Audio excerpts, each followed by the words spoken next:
Welcome back to the YouTube channel of Old Bloke Crypto on February the 28th, 2024. And we'll start with another win from last night. Nice scalp there at 32.43 from 32.03. So another nice addition to the kitty. Could have been nicer, however. Made a silly mistake before going to bed, and I will detail that so you don't make the same mistake and you can make a lot more profit on a trade if you don't make the mistake that I made. All right, let's go and have a look at the charts and see where we're going to go, 3,200 or 3,300 next. And I'll discuss why I'm detailing those levels. It's not just for kicks saying 3,200 and 3,300 because they're round numbers, but there's good reasoning for that. But let's have a look at my favorite chart here. And this is the liquidity bands. And you'll see here, there's quite a thick band to the upside. Yes, the shorters are at it again, and it's topping out at 32.94. And it's not always in complete agreement, of course, with other heat maps, etc., but it's a general indication of where things are going. So 32.94, and we've got a smaller band down here at 30.38. And the longs are chasing too, by the way. And you'll see my PSAR indicators, these blue crosses that are nice and steady underneath the price at the moment. We're a bit of sideways action. We are most of the way through the Asian session at time of production. And you can see here, instead of being parabolic like we've had in recent days, we're just sitting sideways today, a typical Asian session before the last couple of weeks of madness, actually. So where are we at the moment? 32.67, 66, and certainly indicating that price is wanting to take out this thick liquidity band at the top. Let's see how thick it actually is. Well, let's look at our heat maps. And as you can see here, it's sort of a fuzzy green thick band that's appearing here. And remember the other chart was saying about 32.96 odd. And you see here it starts about 32.72 and it's extending up around the high 3200s. And then you've got this thick band down here at 3200 up to about 32.20. And the maximum size of this band here is 24 million. So they're the longs, of course, but that's 12 hours. And what's happened is it's been a relatively quiet 12 hours. And so a lot of this liquidity has come in between the 12 and the 24-hour period. So let's go and have a look at the 24-hour chart. And you'll see here what a difference it makes. And you see this is a very thick band, just like I showed you on that previous chart. And I'll just quickly go back to it here. You see up here? Yes, very, very similar. And quite thick, and it's quite up. So there's some very confident shorts sitting up there around the 3,300. So starting at around the 32.93, going up 33.03, and it even extends up to about the 33.12. So there's a thick band of liquidity there. When I say thick, that's an Australian term as well, thick, and they are being thick or being silly by placing their shorts. But thanks very much. Anyway, where is price going to go? Is it going to go and take that band out, or is it going to come down first and provide us an opportunity to add to our longs? We shall see. Well, let's see what the other charts say. The two things I must remember before we move on. Firstly, this video is not financial advice, and please hit the like and subscribe buttons and the notification bell to be notified of future videos and, of course, profit-taking opportunities, which I trust you've been enjoying and following along with me.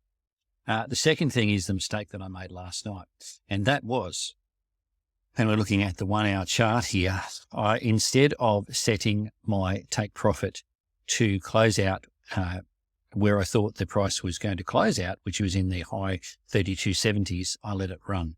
Now, my concern was that if it hit the 32.70s and then continued on to the upside, another breakout like we've had here, and this is obviously the 1 hour chart, that I was going to miss out on profit opportunities. But what I should have done, instead of setting that at 30, instead of not setting a take profit stop, I should have set it at 32.70. I had 25 ETH running at the time. I should have set it to close out at 24 ETH closing out, leaving one behind instead of opening a new position, closing out the 25 and opening the new position. Because if you close out the position, open a new one, the amount of margin that Bybit and many other exchanges applies is quite small. So that means if there's a slight reversal while you're having a nice snore in the land of Nod, then you can get stopped out to the downside very quickly within, $10 or so, depending on the leverage, etc., size of the position. But if you leave a portion of that original trade open, so if I'd left 1 ETH behind and closed out the 24, that margin would have stayed there, the margin I had, and I wouldn't have had a chance of being closed out because I had ample margin. And so that's just a reminder, if you're going to set a take profit on a leverage position overnight, and don't do what I did. I don't know why I did this, because I know better. But leave a portion of that trade open. Don't close the whole trade out, so that you can then continue on the next day, maximizing your profit if you hit that take profit stop, and you've still got a position open, which you can then add to the next day. Anyway, we all do silly things, and that was mine yesterday. Now, apart from that 3,200 to 3,300 range we're in at the moment, is it a range? Well, let's have a look at the hourly. And if you took the hourly as gospel, you would think, goodness me, this looks like a range top forming here with that spike to the top of 32.93.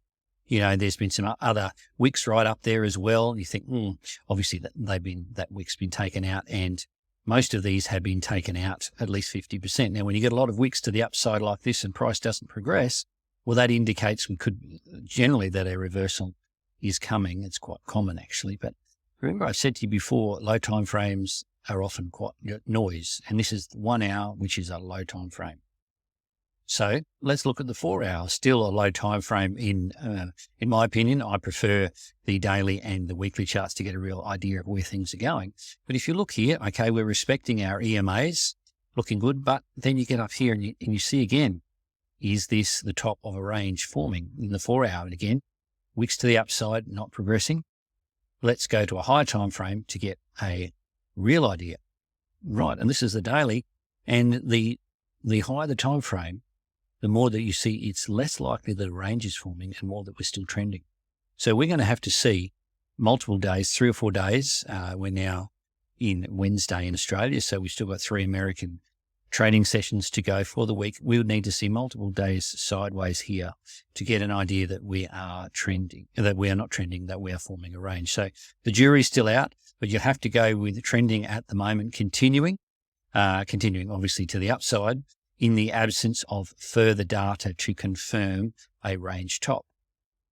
And just keep in mind, if we are forming a range, as this chart that I've had for weeks sitting in the background here, this 31.83 becoming relevant, if it does come back, there's a natural support at that 31.83. Let's call it 3,200 for argument's sake, where price could come back into, where that liquidity for the longs is currently sitting. So interesting how close that is to the 3,200.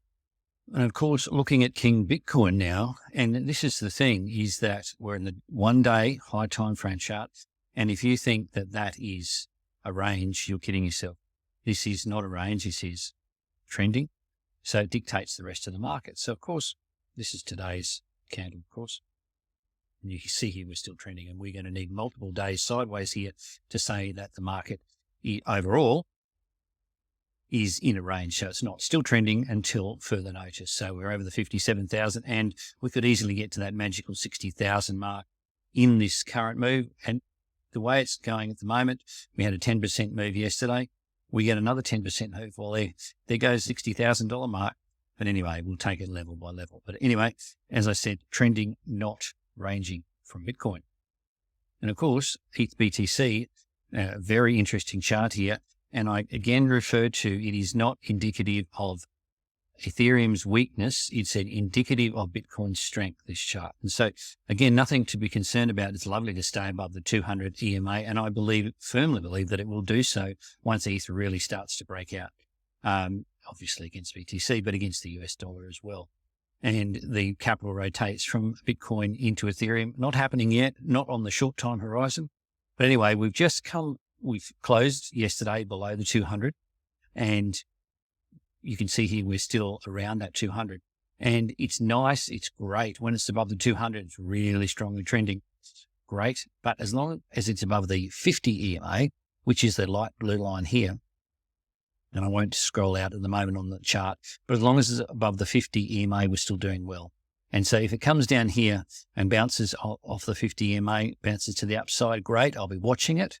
As I said, 200 EMA, great if it is, as an Ethereum trader, great if it bounces to the upside. It touches at 200 EMA and bounces. But if it doesn't, comes down to the 50 EMA, then I will be expecting, especially in this current climate with capital rotation coming, I'll be expecting it to bounce off that 50 EMA. We shall see, of course, but it's 0.057 at the moment, which is still nice and healthy. So in summary, where are we at? Well, if we get down to 3,200, if price does come down to that 3,200 and takes out these longs, I'm quite happy. I'm going to add to my long position. Thank you very much. My placeholder long. And if it comes up to the 3,300, I've currently got my stop at 3,314, the very top of these bands. I'm going to take that, say thank you very much, close it out, place a new placeholder long, which as the kitty builds itself, which is currently around at 20 ETH. So 3,200 is 3,300, very simple, very straightforward. Make sure you maximize your profits. Don't do what silly mistake I made last night and take money out of your own pocket unnecessarily. It cost me about $1,000. So I don't want to repeat that. So just trade safe, trade within your margins, your capital margins, within your means. Look forward to talking with you tomorrow, and hopefully we've all had a great overnight in Australia and made some good profits. This is Old Bloke Crypto. Talk to you tomorrow.